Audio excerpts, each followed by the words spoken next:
January 20th, 1943, 10:45 a.m., 24,000 feet above the English Channel.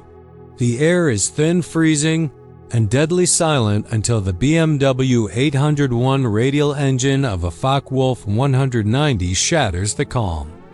Inside the cockpit, Oberleutnant Weber checks his 6. Nothing but the gray expanse of the Channel and the distant chalky smudge of the English coast. He adjusts his oxygen mask, the rubber cold against his sweating skin. His flight of 4 Würger-Schreck birds is hunting. And today the prey looks fat, slow, and ugly. Below them, struggling to claw for altitude, are 2 RAF fighters. They aren't the graceful, elliptical-winged Spitfires that the Luftwaffe has learned to respect. These machines are brutish. They have thick wings, a gaping chin radiator that looks like a mouth gasping for air, and a fuselage so heavy it looks like it was carved from solid lid. They are Hawker Typhoons, and to the German pilots circling above like sharks, they are a punchline. Weber taps his radio. Look at them, trying to climb with bricks in their pockets. He banks hard left, rolling the FW-190 inverted. The blood rushes to his head, vision graying slightly at the edges as he pulls into a dive. The German fighter slices through the air, gathering speed 400-450 miles per hour. The butcher bird is in its element. Down below, the British pilots are fighting a losing battle, not just against the enemy, but against their own machines. Inside the Typhoon, Sergeant Pilot James Jimmy Thorne is wrestling a beast. The cockpit smells of hot oil and exhaust fumes, a sinister sign of the carbon monoxide leaks that have already caused pilots to black out and die mid-flight. The massive 24-cylinder Napier Sabre engine in front of him is roaring, a mechanical cacophony of 2,000 horsepower, but at this altitude, the plane feels sluggish. Heavy. The thick wings, designed for structural strength, are creating immense drag. Thorne pulls back on the stick, trying to get the nose up to meet the diving Germans, but the controls feel like they're set in concrete. Thwack, thwack. Cannons. Tracer fire rips past Thorne's canopy. Weber has closed the distance in seconds. The German pilot doesn't even have to work for it. He knows the Typhoon has a fatal flaw. Its high-altitude performance is abysmal. It wallows. It gasps. Weber lines up the bloated fuselage of the British fighter in his Reeve gun sight. He squeezes the trigger. 20mm Minenjesco shells tear into the Typhoon's right wing. Metal shears away. Smoke, black and oily, erupts instantly. Thorne doesn't dogfight. He can't. He shoves the stick forward, pushing the heavy nose down, desperate to dive away, the only thing the Typhoon does well. The engine screams as gravity takes over, the speedometer winding past 500 miles per hour. The airframe shudders violently, the tail section vibrating so hard, Thorne thinks it might snap off right there, another known defect of this cursed aircraft. Above him, Weber pulls out of the dive, watching the smoking British plane plummet toward the waves. He doesn't bother chasing. There is no sport in it. Back at the Luftwaffe mess hall in occupied France that evening, the mood is light. Glasses clink. The pilots joke about the RAV's new superfighter. They call it a tub, a flying barn door. They laugh because they believe the war in the air is still theirs to win. They believe British engineering has finally stumbled. And they aren't wrong. Back across the Channel, at RAF Duxford, the mood is funereal. The Typhoon is a disaster. It was supposed to be the replacement for the legendary Hurricane, a high-speed interceptor to crush the Luftwaffe. Instead, it is killing its own pilots. Tails detach in mid-air. Engines catch fire on startup. The cockpit fills with poison gas. The losses are mounting, and the victories are non-existent. The Air Ministry is furious. Memos are circulating in the corridors of power in London, written in sharp bureaucratic ink. The consensus is clear. The Hawker Typhoon is a failure. It is a waste of aluminum and a tomb for young men. The order is drafted. Cancel the project. Scrap the planes. Send the pilots back to Spitfires. The German pilots were right to laugh. The Typhoon was dead in the water. But as the paperwork to kill the Typhoon was being prepared, a few stubborn squadron leaders noticed something peculiar in the combat reports. Something buried in the details of those desperate dives to escape the Focke-Wulfs. When the Typhoon was high, it was a pig. But when it was low skimming the treetops, down in the thick, turbulent air where other planes struggled, the beast didn't just fly. It hunted. The Germans thought they had seen the last of the flying barn door. They had no idea that the RAF was about to stop trying to make the Typhoon a dancer and instead turn it into a brawler. The laughter was about to stop. October 24, 1943. Late afternoon, northern France. Forget the freezing silence of the stratosphere. Down here, at 50 feet above the French countryside, the world is a blur of green and brown screaming past at 400 miles per hour. Squadron leader Roland Beament B to his men is not fighting for altitude. He is fighting to keep his propeller out of the dirt. The Napier Sabre engine, that temperamental 24-cylinder monster, is finally breathing the air it was born for. Dense, oxygen-rich air near sea level. The sluggishness is gone. The Typhoon is no longer a gasping whale. It is a charging rhino.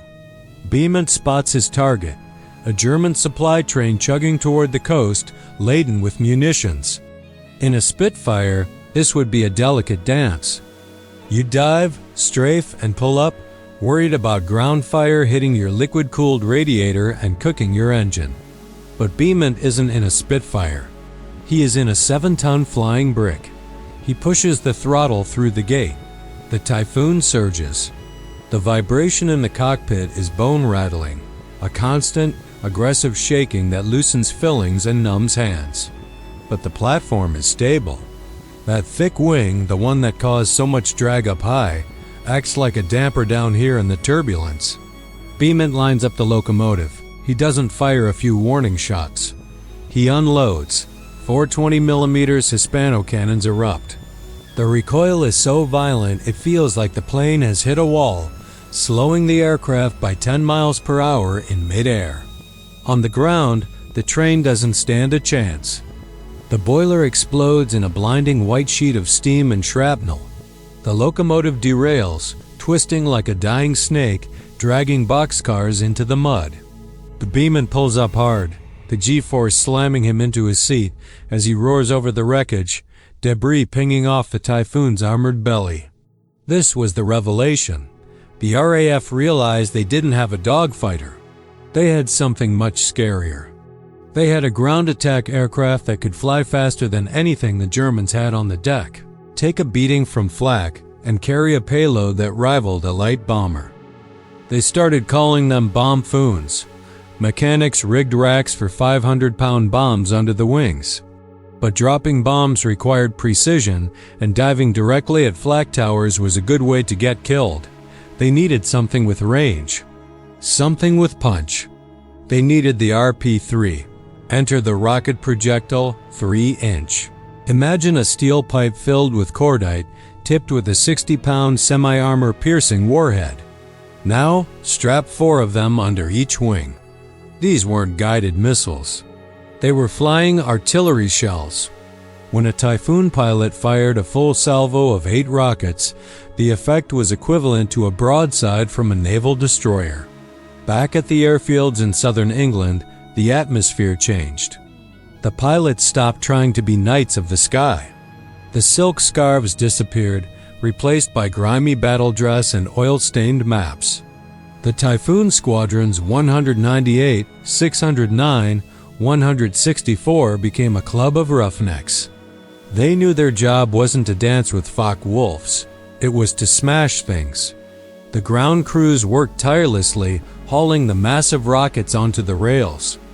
The Tiffy looked even more menacing now, bristling with cannons and rockets, sitting heavy on its tires like a bulldog waiting to be let off the leash. But the Germans hadn't felt the true weight of this weapon yet. They were still moving their trains at night, hiding in tunnels, annoyed but not terrified. The Typhoon was a nuisance, a jab fighters. That was about to change. June 5, 1944. The eve of Operation Overlord. The briefing room is hazy with cigarette smoke. The tension is electric. Maps cover every inch of the walls. The wing commander stands at the front, tapping a riding crop against a map of Normandy. He isn't talking about shooting down planes. He's pointing at roads, bridges, choke points. The Boche has his armor held back, he says, his voice cutting through the murmur. Panzer IVS, Panthers, Tigers. When the invasion starts, they will move. They will try to push our boys back into the sea. He looks out at the faces of the pilots' young men, mostly in their early 20s, looking older than their years. Your job is simple. Nothing moves on the roads. If you see a tank, you kill it. If you see a truck, you burn it. You are the shield. Outside, thousands of engines are turning over. The invasion stripes, black and white bands painted hastily on the wings and fuselages, are still wet. The German Panzer divisions, the pride of the Wehrmacht, are resting in the hedgerows of Normandy. Their commanders, men like Rommel and Bayerlein, are confident. They believe their heavy armor is invincible. They believe the Tigers, with their 100 mm frontal armor, can shrug off anything the Allies throw at them. They are expecting Sherman tanks. They are expecting infantry. They are not expecting 8 rockets traveling at 1,000 miles per hour, delivered by an aircraft that dives like a banshee and refuses to die. The sun sets on June 5th. The laughter of the German pilots from 1943 is a distant memory. Tomorrow, the Typhoon goes to war for real, and the Panzers are about to find out that they are no longer the apex predators of the battlefield. August 7th, 1944, 12:30 p.m., near Mortagne, Normandy. The sun is high and blazing hot. Down in the narrow French lanes, the air is choked with dust and blue diesel smoke. The German 2nd Panzer Division is on the move. This is Operation Luttich Hitler's great gamble. The order is to cut through the American lines, drive to the sea, and split the Allied forces in two. On paper, it looks unstoppable. Columns of Panther and Tiger tanks, the iron fist of the Wehrmacht, are rumbling forward in broad daylight. Inside the lead Panther, Unteroffizier Klaus feels the vibrations of the 45-ton machine through his boots. He scans the hedgerows through his periscope. He is worried about American anti-tank guns. He is worried about bazookas. He is not looking up. "Keep spacing tight," the radio crackles. The commanders are confident. The weather was supposed to be misty. The skies were supposed to be safe. They were wrong. 4,000 feet above, the clouds have broken. And circling like vultures in the clear patches of blue are the Typhoons of 121 Wing. They are operating on the cab rank system. Like taxis waiting for a fare, they circle the battlefield, radioing forward air controllers on the ground. "Hello, Climax. This is Red Leader. We have eyes on the column. 40-plus vehicles. Permission to engage? Red Leader, you are cleared hot. Give him hell." Inside the cockpit of his Typhoon, Flight Lieutenant Roberts tips his wing. He sees the long snake of German armor winding through the bocage. It looks like a toy train set from this height. He taps the selector switch for his rockets, salvo mode. He isn't going to fire them in pairs. He is going to fire all 8 at once. "Going down," Roberts breathes. He rolls the Typhoon onto its back and pulls through, diving at a steep 60-degree angle. The engine howl rises to a shriek. The airspeed indicator winds past 450 miles per hour. The ground rushes up to meet him with terrifying speed. Down below, the sound hits the German column first. It's not the buzz of a mosquito. It's the roar of a falling freight train. Klaus hears it over the rumble of the tank engine. He freezes. He knows that sound. Every German soldier in Normandy knows that sound. Jabbo, Jagdbomber, air alarm, air alarm. The radio screams, panic shattering the discipline. Disperse, get into the trees. But 45-ton tanks do not sprint. They lurch. They grind. Roberts lines up the lead Panther in his sights. He holds the dive steady, fighting the heavy controls. The target grows larger, the camouflage paint, the muzzle of the 75mm gun, the exhaust smoke. At 1,000 yards, he presses the button. Whoosh dash, whoosh dash, whoosh dash, whoosh. 8 60-pound rockets streak from the rails under his wings, leaving trails of white smoke. The Typhoon bucks as the weight drops, lifting suddenly. Roberts wrenches the stick back, grunting against the G-force as he pulls out of the dive just feet above the tree line. He doesn't see the impact, but he feels the shockwave. The rockets strike the Panther with the force of a naval broadside. There is no bounce, no deflection. The shape-charged warheads smash through the top armor and ignite the ammunition and fuel inside. The tank doesn't just catch fire, it disintegrates. The turret, weighing several tons, is blown 30 feet into the air, spinning like a tossed coin. A pillar of black, oily smoke erupts, marking the spot for every other pilot in the sky. "Good hit, Red Leader," the radio crackles. Next in line. Now the rest of the squadron dives. It is a slaughter. Rockets slam into engine decks, tracks, and troop trucks. The road becomes an inferno. German tankers bail out of their burning machines, uniforms on fire, rolling in the dirt. Those who aren't hit are abandoning their tanks anyway, terrified that they are next. The psychological impact is more devastating than the explosives. To the German crews, the Typhoon is a dragon. It strikes from nowhere, invisible until the last second, and its weapons tear through the thickest steel like paper. By the time the squadron turns for home, the unstoppable counterattack has ground to a halt. The road to Mortain is a graveyard of burning steel. Back at base, the pilots climb out, their shirts soaked with sweat, hands shaking from the adrenaline and the vibration of the Sabre engines.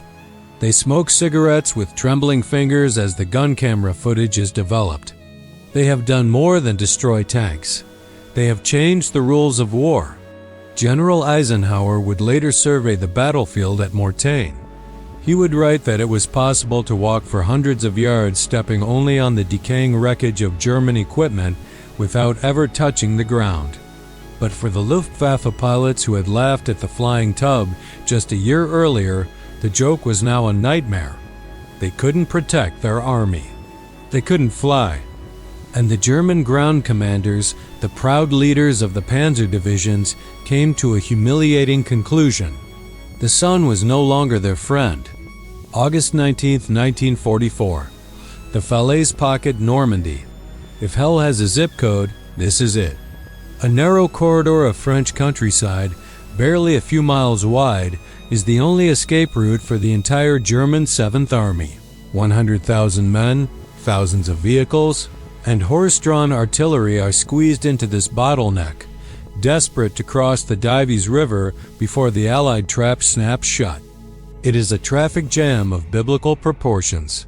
And overhead, the sky is black with typhoons. Hauptmann Muller, a veteran of the Eastern Front, has seen horrors before. He has seen the frozen wastes of Russia. But he has never seen this. The road is blocked by burning wreckage. The air is thick with the sweet, sickening smell of roasting meat horses and men alike. The panic is absolute. Move! Move! Officers scream, waving pistols, but there is nowhere to go. Above the chaos, the drone is constant. The Typhoons are no longer hunting. They are harvesting. They don't even need to aim carefully anymore. The targets are bumper to bumper. A flight of Typhoons from 198th Squadron rolls in. They don't fire rockets this time. They save those for the tanks. Instead, they strafe. The 20mm cannons churn the earth. Trucks explode. Horses rear and collapse, tangling the artillery traces. Men dive into ditches, covering their heads, praying to a god they think has abandoned them. But the most terrifying thing isn't the explosion. It's the sound, the shriek of the Napier Sabre engine in a dive. It is the sound of judgment. The German soldiers have a name for it, Jabberschreck, the Jabo terror. It is a psychological paralysis. Commanders report that their troops are refusing to move by day. Entire panzer crews abandon fully functional Tiger tanks and run into the woods the moment they spot a Typhoon wing dip toward them. They would rather face a court-martial for desertion than face the rockets.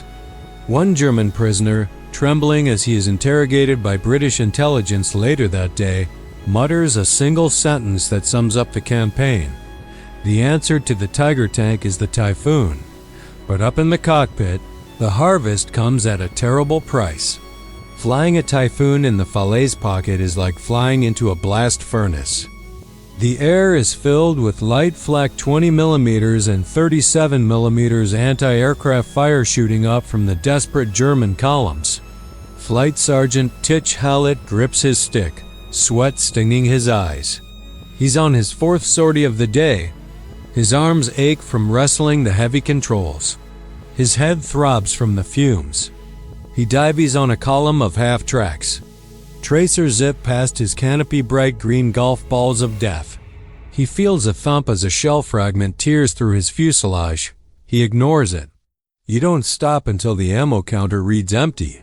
He presses the trigger. The guns roar, shaking the airframe. He pulls up late, dangerously late. He clears the burning treetops by 10 feet, the heat of the fire below warming the underside of his cockpit. This is the dirty secret of the Typhoon War. It is suicidal. The RAF is losing pilots at a catastrophic rate. Low-level attack means you are in range of every rifle, machine gun, and flak cannon the enemy has. The Typhoon's radiator, that gaping chin mouth, is a magnet for ground fire. One lucky bullet in the glycol tank and the engine seizes in seconds. At this altitude, there is no time to bail out. You ride the brick into the ground. Between D-Day and the closing of the Falaise Gap, 151 Typhoon pilots are killed. That's nearly a 50% casualty rate for the specialized wings. Back at the airfield, the mess hall is quieter. Faces are missing every night. The pilots don't talk about glory. They drink heavily. They have the Typhoon twitch, hands shaking, eyes darting, the adrenaline never quite leaving their system, but they keep flying, because they know they are breaking the back of the Wehrmacht. By August 21st, the Falaise Gap is closed. The German 7th Army ceases to exist. The roads are lined with 10,000 destroyed vehicles. It is the greatest destruction of an army from the air in the history of warfare. The pilots of the Typhoon squadrons walk out to their battered, oil-streaked planes. They pat the aluminum flanks of the flying barn doors. The plane that the experts said was too heavy, too unreliable, and too dangerous to fly had just won the Battle of Normandy. But the war wasn't over. And as the Allies pushed toward the German border, the Typhoon would face one final, tragic test of mistake that would haunt the RAF for decades. May 3, 1945, 2:30 p.m., the Bay of Lübeck, Baltic Sea. The war in Europe is days, perhaps hours from ending. Hitler is dead. Berlin has fallen. The German army is collapsing into a chaotic retreat. For the Typhoon pilots of 83 Group, the mood is ecstatic. They have survived. But the killing isn't over yet. Intelligence reports have come in.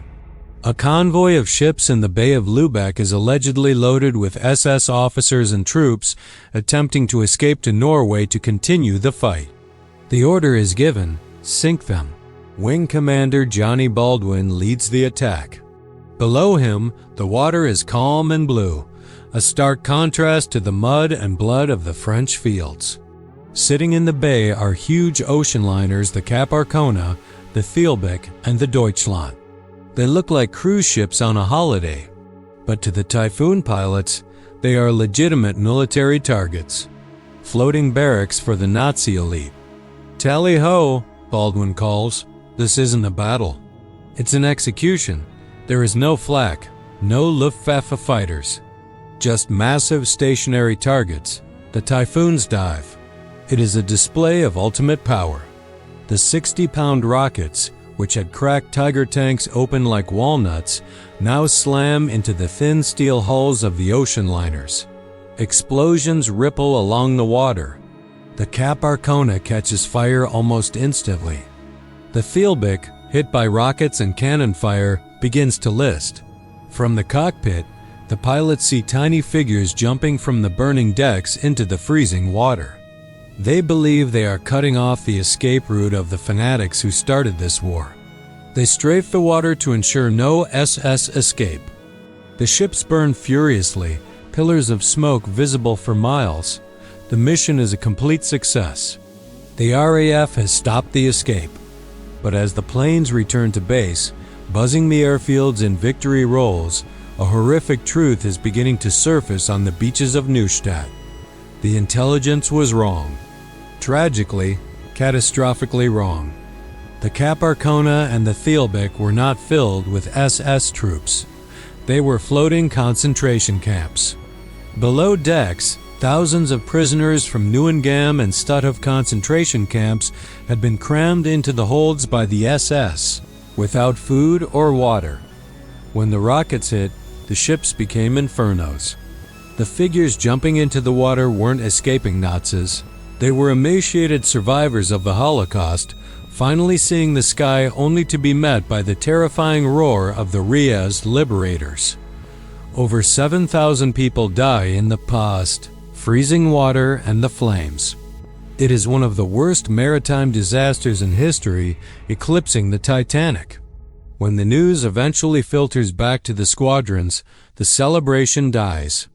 The men who had bravely hunted panzers and broken the Wehrmacht are sickened. The Typhoon, the ultimate weapon of destruction, had done its job too well. It had destroyed what it was pointed at, without question, without mercy. It was a grim, heartbreaking punctuation mark to the Typhoon's war. A reminder that in the fog of war, even the good guys can commit unspeakable tragedies. The beast had swung its hammer one last time, and the cost was unbearable. August 1945. An RAF scrapyard, England. The war is over. The silence is deafening. In a muddy field, rows of Hawker Typhoons sit abandoned. Their paint is peeling. The invasion stripes are fading. The iconic chin radiators, once menacing, now look like gaping mouths of dead fish. Cranes are lifting them up, dropping them onto piles of scrap metal. The Spitfire, with its elegant curves, is being preserved. It is the hero of the Battle of Britain, the symbol of hope. It will fly in air shows for decades. The Typhoon gets no such glory. It was never a pretty plane. It was a weapon of war, pure and simple. It was expensive to run, dangerous to fly, and deafeningly loud. In peacetime, there is no need for a sledgehammer. The Air Ministry orders them scrapped with ruthless efficiency.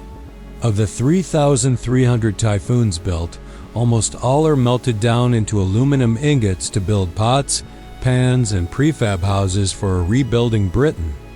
Within months, the plane that terrified the Panzer divisions is extinct. But the legacy of the Tiffy remains etched in the minds of the men who fought on the ground. Ask a German tank commander from the 12th SS Panzer Division about the Spitfire, and he might nod respectfully. Ask him about the Jabo, the Typhoon, and you will see a shadow cross his face. The Typhoon proved a new concept in warfare, close air support. It was the grandfather of the A-10 Warthog. It taught the world that a plane didn't need to be high and graceful to win a war. It needed to be low, ugly, and armed to the teeth. It broke the morale of the finest armored units in history. It turned the roads of Normandy into a corridor of death. It forced the master race to crawl in the ditches, terrified of the sky. Present day. Walk into a museum today, and you will struggle to find one. Only one complete Hawker Typhoon survives in the entire world. but if you close your eyes and listen to the archives, you can still hear it. That distinct, terrifying rip of the air. The howl of the 24-cylinder Sabre engine. The sound that made the laughter of the German pilots die in their throats. They called it a failure. They called it a barn door. They called it a joke. Until the rockets started falling.